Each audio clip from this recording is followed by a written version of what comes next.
Hi guys, this is Rowlands. I'm a nutritional balancing practitioner, and in this video I want to talk about something that's really important for people, especially in the 21st century, and that is learning how to follow your heart. Now, this is actually pretty similar to the video that I previously did called Saying No to Get What You Want. It's an extension of that, I guess. So anyone that's wanting kind of more information around this subject, then watch the previous video, which is learning how to say no to get what you want. Okay, so a lot of people these days are very much up in their heads, and they think about what other people think, they worry about what other people think, they live other people's lives. Let me just turn off that TV. They live other people's lives. They think about what society wants instead of their own needs, and they actually don't even know what it means to listen to the heart or to follow the heart. And it's something that you can cultivate through nutritional balancing and through meditation, etc., etc. But it's very, very important to realise that we're in a new era, a new evolution of consciousness. The whole thing about the December 2012 apocalyptic thing, etc., was not actually an apocalypse. It was a new shift into consciousness, and ever since that time, people are starting to get in touch with their heart much more easily because of this change in human evolution. Now, back in the past, we were very survival based. You can see this a lot in the Bible. People just wasn't open or wasn't aware to this new consciousness, to a higher consciousness. It's a little bit like a child doing algebra. A lot of teachers actually say that you just cannot teach a young child algebra. They just haven't got the brain centres open for them to be able to understand algebra and what it actually means. And they say literally overnight, as the child gets older, one day they'll just learn or they'll just understand algebra because their brain's matured enough to understand it. And that's a little bit like human consciousness. And the things that used to make us happy in the past are not making us happy anymore. We want more and more things, more and more higher consciousness abilities for fulfillment and a higher sense of love. So a big part of that is learning how to follow your heart, and that's what truly matters. So how do you do it? How do you follow your heart? The first thing to do is to heal. Heal the vehicle that allows us to follow our hearts. That's the main thing. If the vehicle isn't working right, then you can't get in touch with your feelings, you can't get in touch with your real self, you can't get in touch with your heart and what it's asking for and what it wants to do. So obviously, if you've been interested in my channel, the Nutritional Balancing Program is a very, very good way of healing the body, raising the body's vibration and creating a vehicle for the body to be able to listen to the heart, and not only listen to the heart but to take action. Because if the body doesn't work well, you can't take action on what you really want. So another part of getting in touch with your heart is learning how to get quiet, learning how to really feel and try and figure out what's coming from my head, what's coming from my heart. In the beginning of healing, it can be difficult because the head kind of runs around like a bee. It doesn't really know what's going off. So actually figuring out the difference between the head and the heart is a little bit difficult sometimes. But the best thing to do is to try and get quiet, and a good way of doing that is the pushing down exercise that we recommend.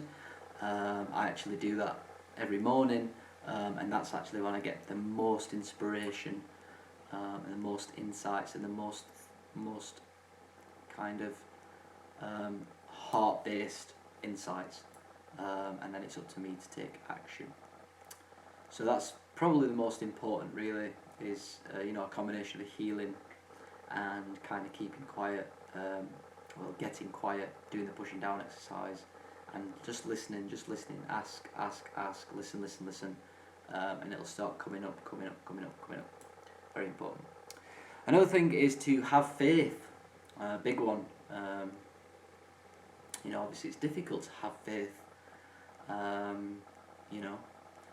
In the beginning, before I started anything healing wise, I didn't really have faith as such in a higher power. Well, I definitely didn't. So I didn't really understand that concept at all. It was only actually when I started doing the Nutritional Balancing program that weird coincidences came into my life. And after a while, you start to realise that these coincidences are not actually coincidences. There seems to be some sort of higher power involved. And I know this probably sounds stupid to a lot of people, but the people that are following the Nutritional Balancing program will know what I mean. It's a strange feeling where people come to you, opportunities open, doors open, insights come, and it's as if you're getting some higher help. So the more experience you have with this, the more you start to trust in it, and the more you start to have faith. Generally what you'll find is if you're doing things that are not heart-based, things will just go wrong. And these are lessons, and what you'll find is if you start to figure that out, and it takes a little bit of experience, but you'll begin to realise when you're not following your heart, you're following your head, and usually when you follow your head, things tend to go wrong. And when you do follow your heart, you tend to get help. That's been my experience, and the experience of a lot of other people. So, the heart is a much more powerful tool than the brain. I know, again, that's probably a silly concept to anyone that's scientifically minded, but I believe the heart is the connection to the higher source, a higher realm, an all-knowing entity, and an all-knowing, some people talk of the, Akashic records, etc., etc. So the heart really knows what you want and what's best for you, and you can feel it. It's like a warm, fuzzy feeling inside. It's actually got to a stage for me, it's only happened in the past year, where I can actually feel it. I can feel a sensation. It's a little bit like a knife prick. When anything I do comes from a loving place, comes from my heart, I can actually feel it, and I can feel it now. So that's, I don't think many people can feel that. I think you probably need to be on a nutritional balancing program or something similar for you to start experiencing something like that. I do think it's probably part of development, having sensations like this. So that's an interesting one. I can feel it a lot at the moment.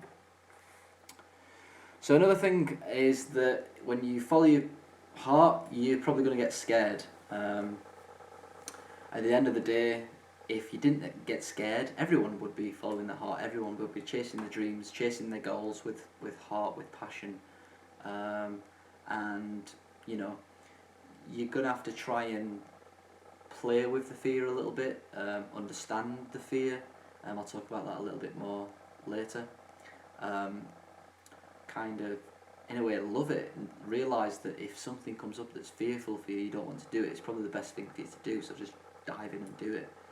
And try and be positive about it at the same time. And realise that, usually what I've found is that your goals don't really change. And I like to see life or your heart's goals or your mission as stepping stones throughout your life. And to get to them stepping stones, it's like a curve. So this kind of relates to yin and yang as well. And it's a little bit like the double helix, the DNA pattern, whereby you have certain points that you need to hit, but to get to them points, it's a curve, and you don't really know how to get there. It's really easy to have a milestone or a goal, and then have an idea how you're going to get there, and it doesn't quite work out so well, so you kind of question your goal, etc., etc. But that's kind of something that you need to figure out yourself and some experience. If you set goals based on your heart and based on a higher knowing, then you can just tell that goal's good for you. There's been times in the past where I've set goals based on my mind. I want to be rich, I want to earn more money, I want to be famous, but all this kind of stuff that doesn't really serve you or other people, you generally find that they don't work out too well. But if you follow goals with heart, you will find obstacles as you go on that path to the stepping stone, but try and see them obstacles as lessons. It just might not be resonating with you, so you need to take a different path, and that other path will tend to be a better one. It's important to know as well, there's not a crowd on the edge. This is the thing, we have all these people, 80% of the population are in this space where they just cannot reach out for whatever reason, health, fears, anxiety, etc, etc. The people that are on the cutting edge, there's no crowd on the cutting edge, there's no crowd at your goal. Do you know what I mean? That's something to be aware of, that you might need to let go of a lot of society's norms and a lot of, your ego and pressure to conform, etc, etc, if you want to kind of do things by yourself. Obviously nutritional balancing is like totally away from the majority of what people are into or think or believe. It's, for me, over the years, a lot of the time it's been a bit of a waste of time trying to even tell people about stuff like this, because it just doesn't resonate with people whatsoever. So the best thing to do, well, what I've done anyway, is just to follow your heart. Don't worry about what other people think. Learn how to say no and heal more and set meaningful goals for yourself. So what you want to be doing is, first you want to be taking full responsibility for yourself, full responsibility for your goals, full responsibility for your happiness, for facing your fears, anxieties, etc, etc. It's no one else's responsibility. Don't try and put your victimhood on another person, and try and drag their energy down. You need to take responsibility for yourself, and kind of get through it. Once you've decided that you're going to take full responsibility, then you need to feel what's going off. How am I feeling? And this is the technique for getting over fears, by the way, that helps you follow your heart. So how are you feeling? And then once you got in touch with the feeling, kind of ask yourself where it's come from. Do you know what I mean? Is it an old past pattern? Is it a society issue? Is it an ego issue? Etc, etc. Then you can get in touch with your heart. Try and get out of your head. Listen to your heart. What's good for me? Bring that energy downwards. Ask the higher power, what's going to suit me, what's going to serve me best in society, and then write it down, and then try and achieve that. Now this is the trick, is to try and achieve it, but what you need to do is you need to evaluate it. It might not be right for you, but that's just a tiny stepping stone on the way to the big one. It might just be a lesson for you to get to another point. You might not be able to get to this point over here without going here first, for you to realise something. So what you need to do is you need to take the loving action and then reevaluate it. Did it work? Did it not work? No problem. Don't pull yourself down about it. Just figure out what went wrong and then move on to the next one. You'll generally find that there's a reason why it went wrong, and it's not bad. It's actually really good. It's just a lesson for you to kind of move on to the next one. Oh, alright, cool. So that's a little short video on following your heart. Maybe in the future I'll create like some sort of course to help people do it better. But again, it's a part of the self-love series that I guess I'm doing at the moment. So yeah, try it out yourself. Cheers guys, bye.